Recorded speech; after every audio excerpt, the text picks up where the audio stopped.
We come on the air this morning with breaking news out of Tallahassee. 3 people hurt during a shooting on the campus at Florida State University, and police just confirming the gunman who opened fire at a campus library is dead. This is ABC Action News.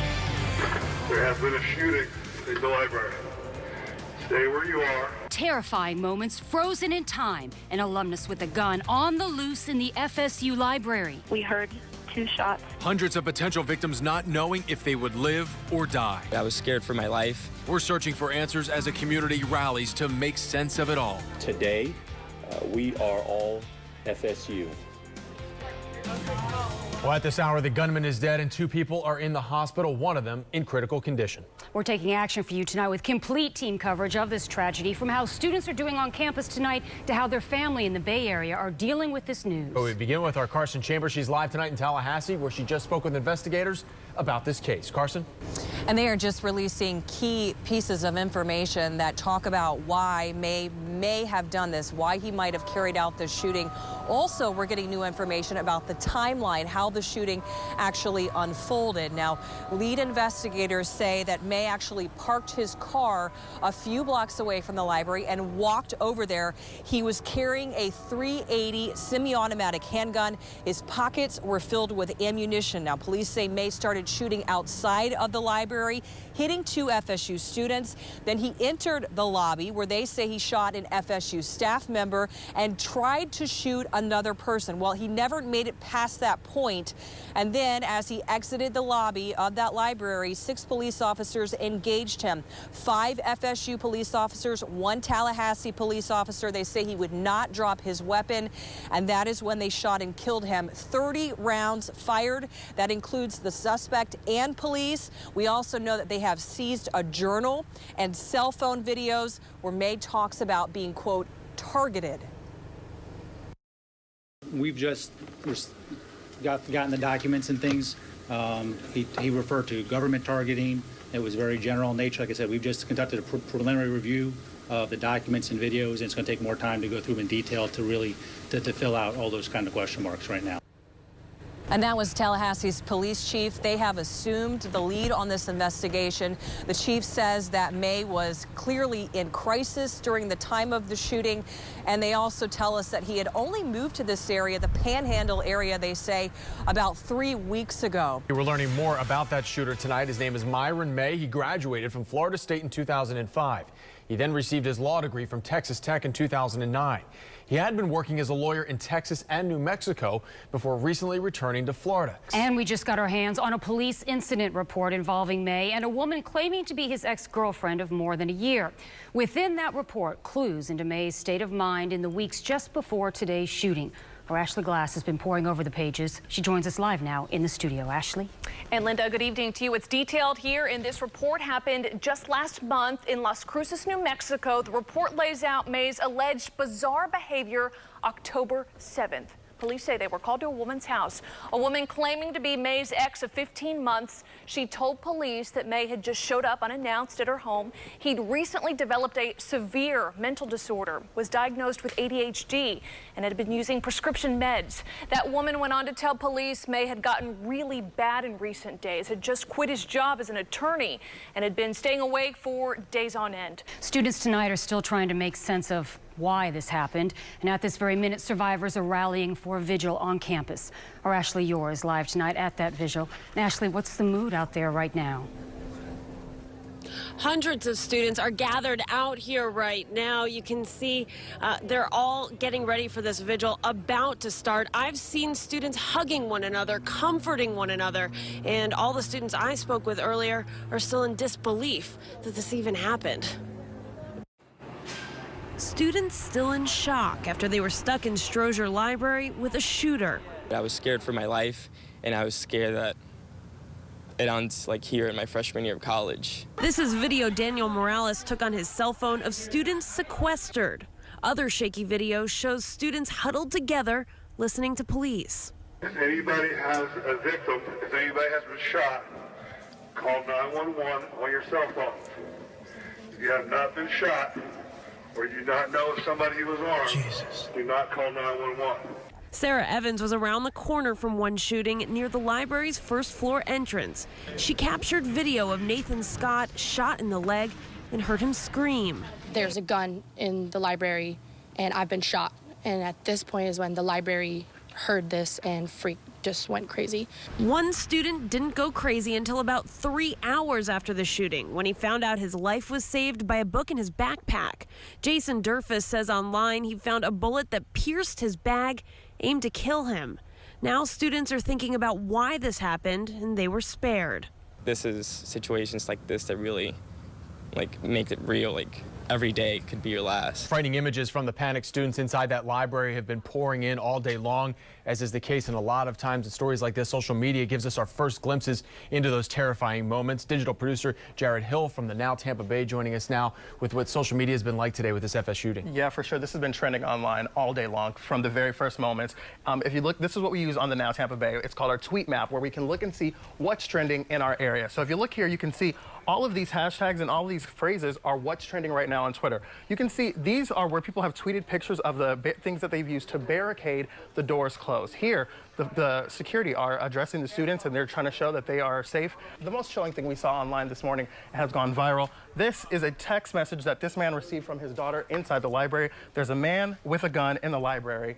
I love you. The heart-stopping minutes during that shooting playing out across the state today. People with loved ones on campus just waiting and hoping to hear the best. Our Chris Trankman spoke with 2 Bay Area families who have kids at Florida State. And Chris, this had to be a nerve-wracking situation for them. Absolutely, Jameson. On a weeknight where 300 students were gathered to study in a place where it's normally quiet and safe, for the 2 parents I talked to, making contact with their kids today couldn't have come fast enough. Man, my knees got so weak, I thought, this is not happening, you know? It just sickened me. Irene Taylor's son is a senior at Florida State studying business. She frantically tried getting a hold of the 22-year-old after the shootings. I'm blowing his phone up. I'm sending texts. Where are you? Are you okay? Taylor Coates is an avid outdoorsman, but spends plenty of hours studying in the Strozier Library where the gunman opened fire. He just missed being in the building at the time of the attack. For his mom, that's the last place she ever imagined her son being in danger. Oh my gosh, it's terrifying. This is ABC Action News. Chaos on campus. There has been a shooting in the library. A gunman injures 3 people at Florida State. People left their MacBooks, their backpacks, their phones, threw everything and just started running to the back of the library. Right now at 6, how students are coping and what we're learning about the man who pulled the trigger. Good evening. I'm Brendan McLaughlin. And I'm Wendy Ryan. Thanks for joining us. Students huddled in fear, using overturned tables as a makeshift barricade to block a second-floor door in the library. Another student, Jason Durfus, credited a backpack filled with books for blocking one of the gunman's bullets and saving his life. He says he was just feet away from the shooter, and only later did he realize how close he came to getting shot.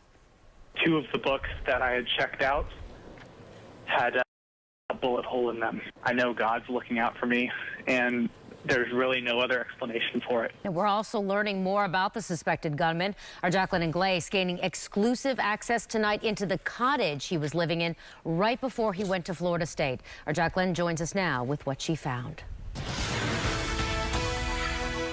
I'm here in Wfts, a town that's 90 miles southwest of Tallahassee. Behind me here is the guest house Myron May was last living in. Family friends who live on this property told me they last saw him Saturday night, and on Sunday he left for Florida State to see some friends. I don't think anybody that knows Myron would tell you that they expected this from him. He's an FSU grad, a lawyer, and now tonight, Tallahassee police are naming Myron May as the gunman who wounded 3 students in an overnight shooting at his alma mater, for he was shot and killed by officers on the steps of the campus library.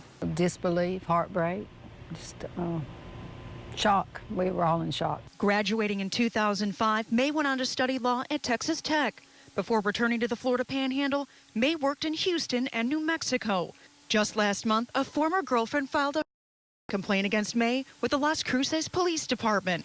Friends say he was having financial trouble, and up until the shooting, May lived in this guest house here at the Hitchcock home of nationally renowned charity worker David Totten and his wife Abigail. He moved here just 3 weeks ago. Inside, there were still boxes, the bedroom in disarray, and a pill bottle half full of hydroxyzine, a drug commonly used to treat anxiety and nervousness. We had no indication of it, none. At this point, police say they're still trying to figure out why May drove 90 miles and opened fire on students. His social media accounts offering very few clues, which is full of biblical verses. May's last posting on November 18th came shortly before 8 p.m. He quoted a verse from the book of Matthew, saying, "Blessed are the poor in spirit, for theirs is the kingdom of heaven." Myron was a good boy, a good man. Something went terribly wrong, and I don't know what that was. May does have family that lives right here in town. He also has roots in Ohio. I've reached out to his family and friends tonight, and I'm still waiting to hear back. In Wewahitchka, Jacqueline Ingles, ABC Action News.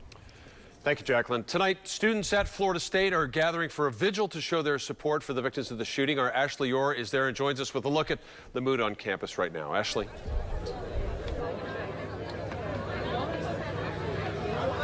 The amount of solidarity and just the camaraderie out here this evening, simply amazing. Check out just wrapped up about 10 minutes ago, and you can see about 1,000 students out here who were just all banded together. I saw so many hugs. I saw this outpouring of support, people really trying to take a positive spin on these really frightening events that happened overnight. Now, I spoke with one student who was in the library when this all happened, and he said he didn't even take it seriously at first.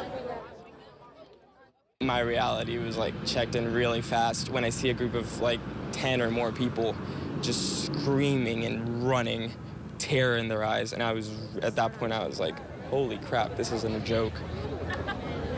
You can see students out here still with their arms around one another. The main message that came out of this vigil tonight, that FSU is a family, that they're here for one another and that they will move forward. And yes, students I spoke with say they'll go back to the library as early as tomorrow when it opens back up. Surprise deliveries. We're uncovering new details tonight about mysterious packages sent out by a gunman before opening fire on students at FSU. Tonight, students standing united as the shooter's uncle speaks exclusively to ABC Action News. He wasn't a monster. Only ABC Action News is taking you inside the shooter's home, revealing new clues that could help explain what would drive him to want to kill. Good evening and thanks for joining us. I'm Wendy Ryan. And I'm Jamison Euler. We're getting new exclusive developments just into the newsroom from our team of reporters in Tallahassee tonight. Let's get right to it. Right now, police alerting friends of Myron May that he sent out 8 packages through the mail before shooting 3 people at the FSU campus library early this morning. Investigators are still unclear about what's inside those packages and are asking those 8 people to call them as soon as they're delivered. And just minutes ago, police releasing this picture of one of the victims. Grad student Nathan Scott works at the library and was wounded in the leg when that shooting started. Police telling us he's one of 2 students shot at the Strozier Library who remain in the hospital at this hour. The 3rd victim was grazed in the leg and immediately released on scene. And we have live team coverage tonight. Our Jacqueline Ingles just speaking exclusively with Myron May's uncle a short time ago about his state of mind days before the shooting. But first, we begin with Carson Chambers on the campus at FSU tonight, where students just wrapped up a vigil moments ago. Carson? And students found comfort in a small auditorium just steps away from where we are outside the FSU library tonight. It was a vigil where they prayed for understanding.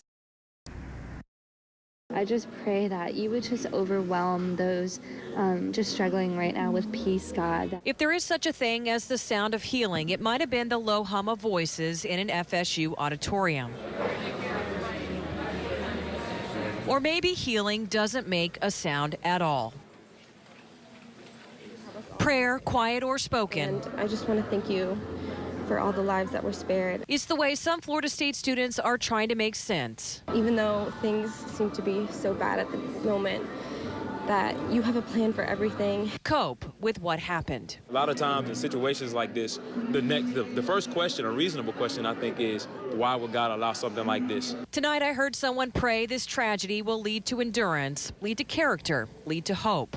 We want to show America that FSU will not be rattled through this, that we are all together through this, that this man's not going to tear us apart. Perhaps it should go unsaid. Each voice, each prayer uttered here tonight is exponentially being said across the country, too. People around the nation are praying for us and stuff like that, so it's comforting knowing that people care about what's going on here. And more healing on the way for the FSU community when the library here reopens tomorrow morning. Live in Tallahassee, I'm Carson Chambers, ABC Action News. Carson, thank you. Tonight, the family of the gunman, Myron May, now revealing new insight about him, saying there was no indication he was planning something so tragic. Our Jacqueline Inglese joins us live in Tallahassee with that exclusive interview tonight. Jacqueline? Almost 24 hours ago, just beyond this crime scene tape, here on the steps of this library, Myron May took his last breaths, and tonight his uncle is opening up about the Thanksgiving plans they had. But instead of coming together for dinner next week, May's family will be coming together for a very different reason: his funeral. He was gonna get together with me and cook Thanksgiving dinner. Preparing Thanksgiving dinner with his nephew Myron Mays is a memory Wallace Freeman won't be making. Instead, he's planning the 31-year-old's burial. His mother's birthday was yesterday, so I know it's a heartbreaker to her. Freeman last saw his nephew on Saturday. He spent the night before returning to this guest house family friends were letting him live in 6 miles away in Wewahitchka. He would leave the very next day to visit friends at FSU. It's a shock because he was quiet. May moved back to the Florida Panhandle just 3 weeks ago after living in Houston and New Mexico, where trouble found the lawyer just last month. He saw a guy with a gun at his apartment. Then there was this, a police report filed with the Las Cruces Police Department by his ex-girlfriend, claiming May was harassing her and recently developed a severe mental disorder, believing police were bugging his home and even putting cameras in his car. When ABC Action News gained exclusive access to May's cottage, we found this, a half-full bottle of hydroxyzine, a drug commonly used to treat anxiety and nervousness. He wasn't a monster. He was nice, sweet young man. His friends told us he was also having financial issues. Here he is on a camping trip earlier this month studying for the Florida bar. Now tonight, while his family is thankful May did not kill anyone, they're struggling to answer why he opened fire and wounded 3 innocent people at his alma mater. We don't know what went down, but we're in shock because he was no kind of person like that. May's mother is back in Ohio tonight, where he spent the majority of his childhood. He moved here to Florida at the age of 12 and was raised by his grandmother. This will be the 7th family funeral for May's family this year. Live tonight in Tallahassee, Jacqueline Inglese, ABC Action News.